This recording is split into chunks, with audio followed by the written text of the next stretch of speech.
Pete the Cat, Big Easter Adventure, book by Kimberly and James Dean. Pete was excited. Easter was here. He couldn't wait for his basket of goodies. Jelly beans were his favorite. Uh-oh! His basket was empty except for a note. Pete, please help. Find the eggs, paint the eggs, hide the eggs. Thanks. The Easter Bunny. P.S. Wear these. Pete put on the bunny ears and thought, a cat with ears like a bunny. Now that's funny. Happy Easter, chickens. Do you have any eggs today? Pete asked. I'm helping the Easter Bunny. Sure, Pete. We have a lot of eggs, the chickens said. We are happy to help. But don't you need a bunny nose and fluffy bunny tail? The chickens were right. A bunny nose and tail would be neat. Then Pete's costume would be complete. Pete put on the nose and tail like a bunny's. A cat dressed up like a bunny. Now that's funny. Now Pete was ready. It was getting late, and he still had a lot of eggs to decorate. What colors would Pete use? Hop, hop, hop, off to the tool shed for paint and brushes. Pete couldn't wait to paint the eggs. Some eggs had one color, some eggs had two, some eggs were red, and some eggs were blue. When the egg painting was done, Pete had a basket full of bright, colorful, amazing eggs. Now hiding them would be lots of fun. But where, oh where would Pete hide the eggs? Around the neighborhood for all his friends to find. Pete hid eggs in the flower pots. He hid them in the water spout. And when he was done hiding the eggs, Pete the cat was all worn out. Helping others out is what Easter is all about, Pete said. Pete's job was done. He was hiding the last one when the Easter Bunny arrived. Great job, Pete. You were a big help, said the Easter Bunny. The Easter Bunny gave Pete an award for a job well done. Helping others can be lots of fun. Happy Easter, everybody! Pete the Cat and the New Guy, book by Kimberly Dean and James Dean. It was Sunday, and Pete's friends had come to play. They were rocking to a new song when, beep, beep, beep, there was a noise coming from across the street. Wise Old Owl had a view from his tree. Pete said, Hey, Owl, what do you see? Owl said, All I see are green shoes and a red hat. Pete answered, Sounds like my kind of cat. Pete could not imagine who this new guy could be. I really hope it's a new friend for me.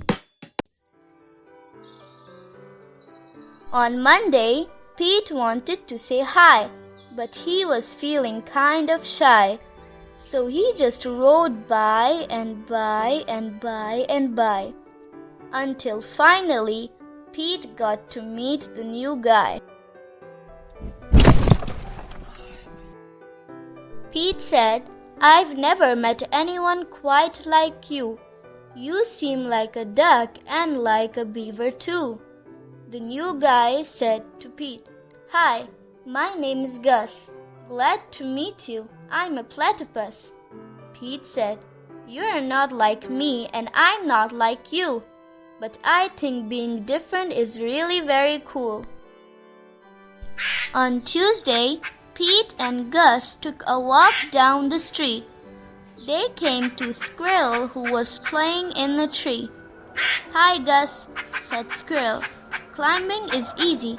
Try and see. Gus gave the tree a try, but the branch was way too high. I wish I could climb like you, but climbing is something I just can't do.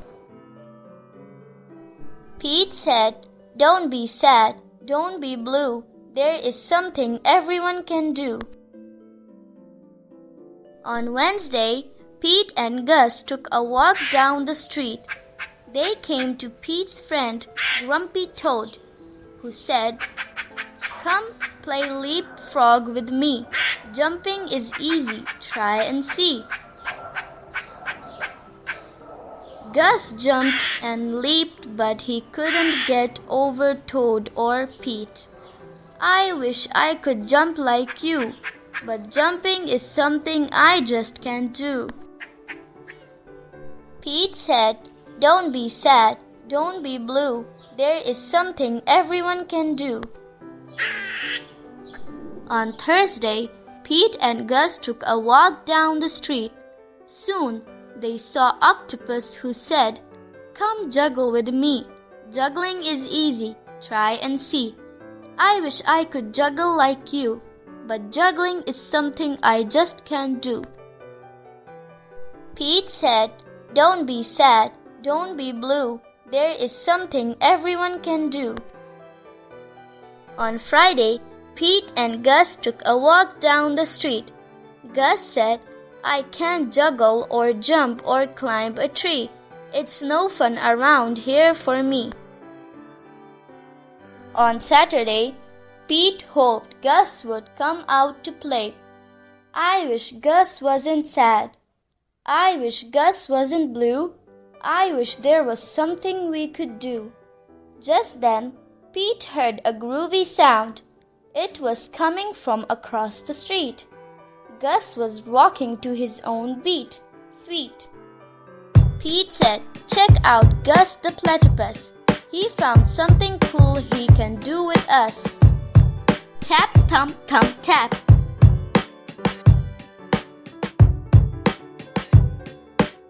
He's not sad. He's not blue. Gus found something that everyone can do. Pete the Cat Goes Camping, book by James Dean. Pete is excited to go camping. This is his first time. "Don't forget your sleeping bag," says Dad. "Or your hiking boots," Mom says. The campsite is deep in the woods. Mom and Dad set up the tent. Pete and Bob help collect sticks so they can help make a fire later. Pete and Bob go for a hike. Bob shows Pete the footprints of different animals. "Do you think we will see anything cool?" asks Pete. "Maybe," says Bob. Pete and his dad go fishing. They must be very quiet and very still to catch a fish. Fishing takes a long time. They finally catch some fish. Mom builds a fire. She cooks the fish for dinner. It tastes yummy. Next, Pete toasts marshmallows.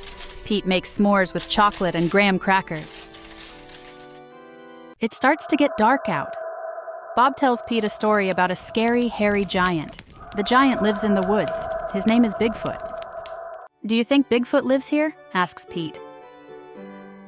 "No one has ever seen Bigfoot," says Bob. "Don't let Bob scare you," says Dad. "Bigfoot is not real," Mom says. Pete sigh with relief. "But if he is real, I bet he's friendly," says Dad, "and likes s'mores too." "That's not scary," thinks Pete. Maybe he wants a s'more. Pete leaves one for his hairy friend. Soon it's time for bed. "Lights out, boys," Dad says. Bob and Pete share a tent. Pete gets into his sleeping bag. It is cozy, but he can't sleep. The woods seem extra dark, and all the sounds seem extra loud at night. Pete hears a weird swooshing sound. "What is that?" he asks Bob. "That's just the wind," says Bob. Pete hears an odd chirping noise. "What is that?" he asks out loud. "Those are just the crickets." Pete hears a strange hooting sound. "What is that?" he wonders. "That's just an owl," Pete thinks of his friend Owl. Pete hears a loud snapping sound. Crack! What is that? He wonders. But Bob is already fast asleep. Pete listens carefully. Crack! Is it Bigfoot? Pete peeks outside. It is too dark to see anything. When Pete wakes up, he checks the spot where he left the s'more for Bigfoot. The s'more is gone. There's a note. It says, "Thanks for the treat. Zozo." Pete shows his family. "Wow, I knew Bigfoot was real," says Bob. Pete knows Bigfoot is not scary. Just because he looks different does not mean he is scary. He even likes s'mores, too.